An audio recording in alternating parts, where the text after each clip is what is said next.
Donald Trump is getting ready for a ceasefire in Ukraine. White House will force Vladimir Putin to settle the war. Meanwhile, Russian delegation has failed to reach agreement with Syrian rebels to preserve its military presence in Syria.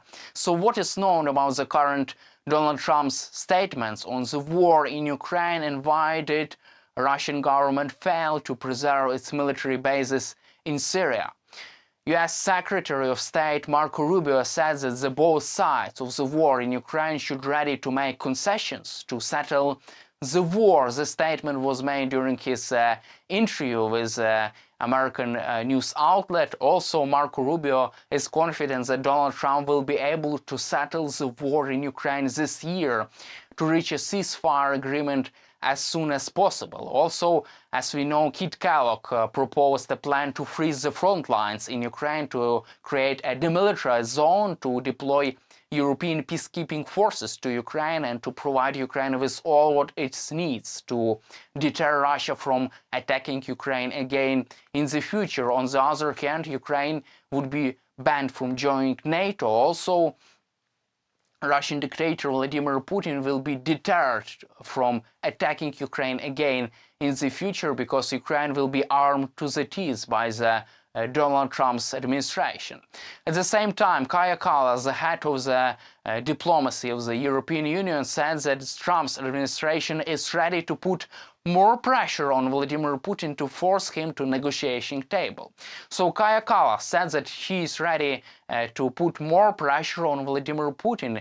Also, she says that Trump is ready to force Vladimir Putin to negotiate from a position of strength, to help Ukraine to negotiate from a position of strength. So firstly, Donald Trump will impose tougher sanctions, tariffs on Russian goods, and sanctions on Russian economy.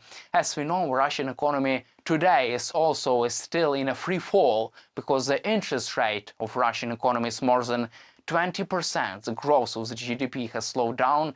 That's why Donald Trump will inflict even more pain on Russian economy. Also, secondly, Donald Trump is ready to provide Ukraine with military assistance, and the American weapons would be delivered to Ukraine, and this would be purchased by using Russia's frozen assets located in Europe.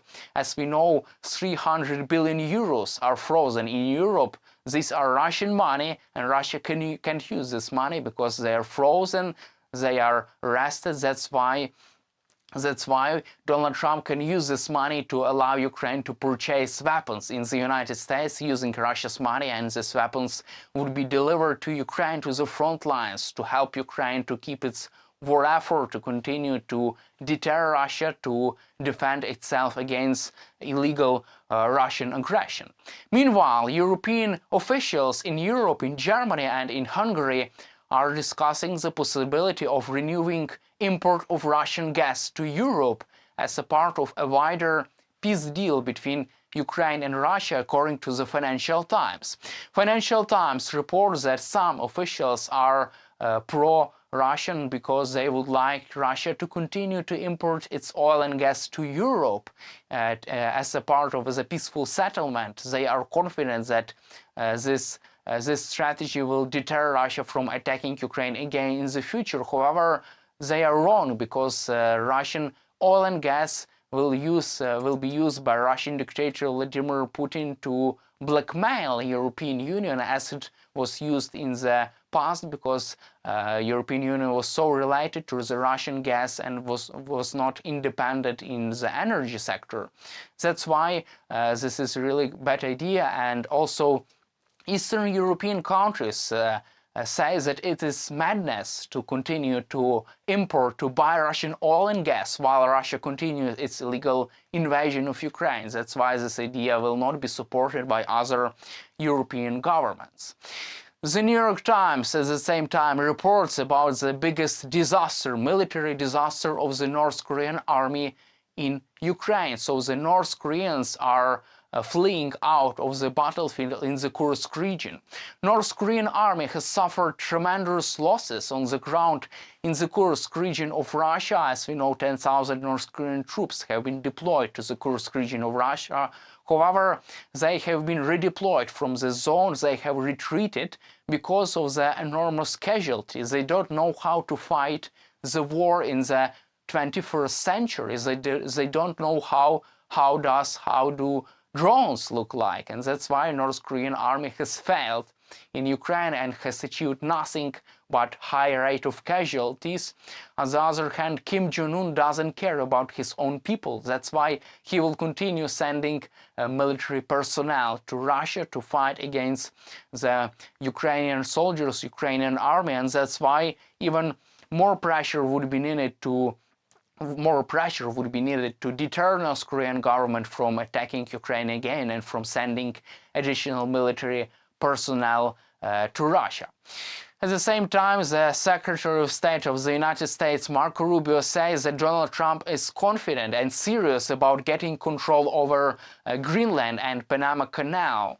So Donald Trump would like Panama Canal to be American one because more Chinese companies own the facilities near the Panama Canal, and that's why Marco Rubio would like the United States to regain control over this Panama Canal, and there would be negotiations between the United States government and Panamanian government, and that's how the US will strengthen its position on the global stage by taking the control over Panama Canal. However, Donald Trump says that he is not interested in using military means. However, he does not exclude deploying troops to Panama Canal. However, at the same time, Donald Trump says that he could negotiate a better deal with Panama Canal, and this is another option which could be on the table. On the other hand, Trump is also serious about taking control over Greenland because of its strategic position on the global map, and that's why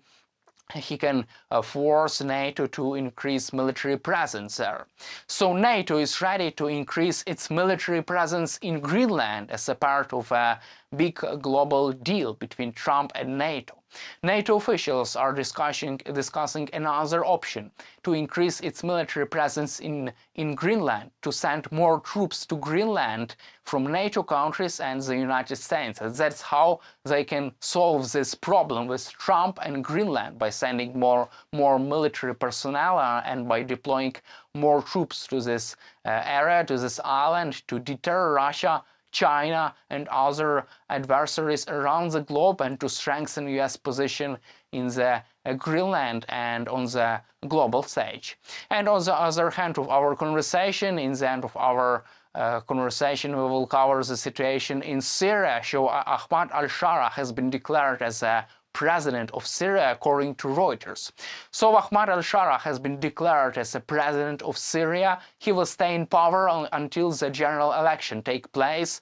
No one knows when the general election will take place. However, Ahmad al-Shara and his rebel groups have taken the full grip on power in Syria. Meanwhile, Russian delegation had interesting meeting between Russian side and Syrian side. There was a meeting between Russian and Syrian delegation, and Russians failed to negotiate complete military presence in Syria. As we know, Russia has retreated from 2 military bases in Syria, in Tartus and in Khmeimim.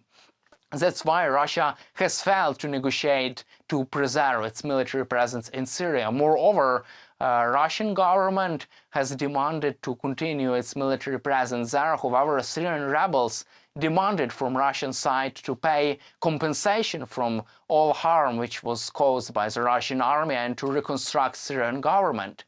However, during the negotiations, Russian side did not say that they did not acknowledge that there were mistakes which were made by the Russian side, and that's why they failed to negotiate to continue to stay in Syria from a military point of view, and that's why this is another Russia's disaster, military geopolitical failure to continue to stay in Syria, because they have lost 2 military bases there, in Tartus naval base and Syria in Khmeimim military base.